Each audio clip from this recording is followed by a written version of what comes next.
સુરતના વરાછાના ઈશ્વરકૃપા વિસ્તારની ઘટના બે કાર સામસામે પડી જતા બબાલ થઈ। સુરત શહેરમાં હેલ્મેટ કાયદાની ચુસ્ત અમલવારીનો મામલો। હેલ્મેટના કાયદાની અમલવારી અંગે કોંગ્રેસના પૂર્વ ધારાસભ્ય ધીરુ ગજેરાનો પત્ર। રાજ્યના મુખ્યમંત્રીને પત્ર લખી હેલ્મેટના કાયદામાં મધ્યમ અને ગરીબ વર્ગને રાહત આપવા માંગ। પત્રમાં ધીરુ ગજેરાનો ઉલ્લેખ માનવી લગભગ દવા આધારિત હોય છે। કોઈને કોઈ બીમારી આજે ધરાવતો હોય છે। હેલ્મેટ પહેરી ચાર રસ્તા પર ઊભા રહી અસહ્ય ગરમીનો સામનો કરવો પડતો હોય છે, જે માનવીને પોતાના આરોગ્ય માટે હાનિકારક બની શકે છે। બ્રેકર સિગ્નલ 100 થી 200 મીટર આવતા હોય છે। સ્પીડ બ્રેકરો પર સફેદ પટ્ટા પણ દેખાતા નથી। અમુક જગ્યા પર તો હોતા જ નથી। રસ્તા પર અસંખ્ય ખાડા હોય છે। ખાડા પર સિગ્નલો પણ મુકાતા જેનો ભોગ સામાન્ય ગરીબ વર્ગના લોકો બને છે। રસ્તા પર અસંખ્ય દબાણો હોય છે। ગેરકાયદેસર પાર્કિંગ જે તે જગ્યા પર થતા હોય છે, જેનું કોર્પોરેશન અને પોલીસ અધિકારી આ બાબતે કોઈ કરતું નથી। કાયદો મારી ગણતરી એ મધ્યમ અને ગરીબ વર્ગ માટે અમાનુષી બની શકે છે। હેલ્મેટ ફરજિયાત હોવા જોઈએ કે જે હાઈવે પર 50 કિલોમીટરની ઝડપે ગાડી ચાલતી હોય, જ્યાં સ્વ બચાવ માટે પહેરવું ફરજિયાત અને જરૂરી પણ છે। કોઈપણ કાયદાનો નિયમ પ્રજાની સુરક્ષા અને સુખાકારી માટે હોય, ત્રાસ આપતો ન હોવો જોઈએ એવું મારું માનવું છે। ચાલો જેથી હેલ્મેટનો નિયમ મધ્યમ અને ગરીબ વર્ગને રાહત આપવા વાળો હોવો જોઈએ। ધીરુભાઈ, તમે ફરી એકવાર પત્ર લખ્યો છે હેલ્મેટને ટાંકીને અને ત્રાસદાયક એવું કે મેં મારી લાગણી રજૂ કરી છે।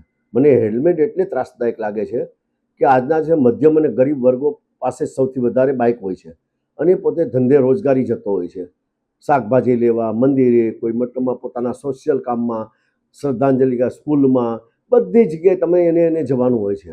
અને આજના દિવસમાં મધ્યમ અને ગરીબ વર્ગ લગભગ તમે જાણો છો કે આજે બધા લોકોની દવા ચાલતી હોય છે, એમાં ગરીબનો આજના દિવસમાં સિટી વિસ્તારની અંદર 200, 200, 300 મીટરે તમારે સિગ્નલ આવતા હોય, સિગ્નલ ફોલોઅપ કરવાના। પછી અમુક જગ્યાએ તમને સ્પીડ બ્રેકર આવતા હોય, સ્પીડ બ્રેકરની અંદર અમુક જગ્યાએ તમને ખ્યાલ હોય તો એના સિગ્નલના નિશાનો પણ નહીં માર્યા, વ્હાઇટ પટ્ટા નહીં માર્યા હોય। અમુક જગ્યાએ કોર્પોરેશને ખોદકામ ગમે ત્યાં કર્યું હોય તો અહીંયા બેરીટેક ન લગાવ્યા હોય। આડેધડ પાર્કિંગ, આડેધડ મતલબમાં દબાણો થાય છે। આ દબાણો જ્યાં કરવાનું છે ત્યાંથી નથી કરતા અને ગરીબ અને મધ્યમ વર્ગ ઉપર આજના દિવસમાં સિટીમાં 10 થી 15 કિલોમીટરથી વધારે સ્પીડે ગાડી ચાલતી નથી। તમે જો 15 કિલોમીટર નહીં ચાલતી હોય, 15 કિલોમીટર કે 20, હવે એટલી ગાડી ચાલતી ન હોય એમાં તમે હેલ્મેટનો ત્રાસ આપો તો આજે આ ગરમીની અંદર લોકોને આરોગ્યની ગણતરી હાનિકારક, એને સાચવવો ક્યાં? અને આજના દિવસમાં મધ્યમ અને ગરીબ વર્ગ અસંખ્ય સમસ્યાઓથી જૂઝમે છે। શિક્ષણની હોય, ઘણી સમસ્યાઓથી, મોંઘવારી, બધી સમસ્યાથી જૂઝમતો હોય ત્યારે મતલબમાં એક કાયદો છે, મારી ગણતરી આમાં નોશી છે। અને જેથી કરીને મેં મુખ્યમંત્રીશ્રીને, પ્રદેશ અધ્યક્ષને, ગૃહમંત્રીને અને પોલીસ કમિશનરને મેં મારી લાગણી રજૂ કરી છે કે આમાંથી મધ્યમ અને ગરીબ, અને ક્યાંક એક્સિડન્ટ બાબતની અંદર કે પણ એને ઘોડાનો ડામ પખાલીને થોડો અપાય। ઘોડાનો ડામ ઘોડાને આપો ને, જેનો જે છે તે।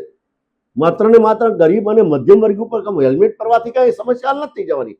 ગરીબ અને મધ્યમ વર્ગ કેટલી સમસ્યાથી જૂઝમે છે એની સમસ્યામાં ધ્યાન આપો તો વધારે સારું। આભાર। હેલ્મેટ જીવ બચાવવા માટે પહેરવામાં આવતી હોય છે, તો પણ તમે એને માટે વિરોધ કરી રહ્યા છો એમ કહેવાય? નહીં, મેં હાઈવે પર વિરોધ કર્યો જ નથી। મેં લખ્યું જ મારા લેટરમાં, પત્રમાં, હાઈવે પર જ્યાં 40 થી 50 થી 60 કિલોમીટરથી વધારે સ્પીડે ગાડી જ્યાં ચાલતી હોય ત્યાં ભલે હેલ્મેટ ફરજિયાત હોય। સિટીમાં મેં વિરોધ કર્યો છે। સિટી વિસ્તારમાં તમે આજે સ્કૂલમાં જાઓ, શ્રદ્ધાંજલિનો કાર્યક્રમમાં જાઓ, કોઈ જગ્યાએ શાકભાજી લેવા જાઓ, અન્ય જગ્યાએ લગ્ન પ્રસંગમાં જાઓ, ત્યાં તમે હેલ્મેટ ક્યાં સાચવે? બધાની પાસે ગાડી નથી સિટીમાં। આજે 80% લોકો મોટરસાયકલ અને માત્ર કાઇનેટિક લઈને જાય છે પ્રસંગોમાં। ગાડીવાળા કેટલા? 4 વ્હીલરવાળા કેટલા? 10% માણસો, 15% માણસો, બાકીનો ઘોડાનો ડામ પખાલી ન એવી મારી લાગણી છે। આભાર।